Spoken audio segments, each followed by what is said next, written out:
2026年4月27日每日靈修，專心信靠依賴主的應許。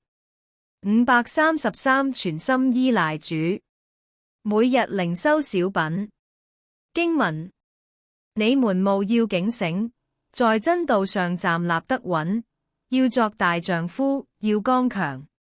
哥林多前書16章13節。小故事：有一位信主的婦女，患有脊椎病好幾年，行路非用拐杖不可。醫生雖然屢次囑咐她放下拐杖試走，但她始終不敢實行。有一天，她從樓上下來，一時不小心失足，就一直滾到樓梯底下。她的拐杖丟了，躺在地上大聲呼救，可是附近沒有一個人。她用盡氣力扶着欄杆掙扎站起來，試着行走。想不到從此以後，她就不靠拐杖，可以自己行走了。跌跤和丟失拐杖，反成了她最好的遭遇。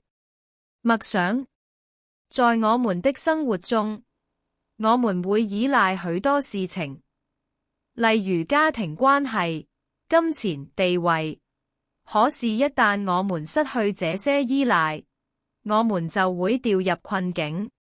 唯有全心依靠主，才是最佳選擇。禱告：我們在天上的父，你是我們的神，我們的幫助和盾牌，我們要時時稱頌你的名。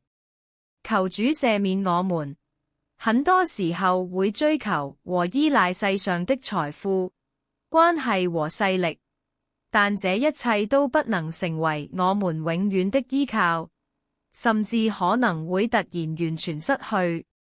求主幫助我們，專心信仰賴你，無論順境或逆境，都有你美好的旨意。我們都要剛強，在真道上站立得穩。禱告是奉主耶穌基督的名，阿門。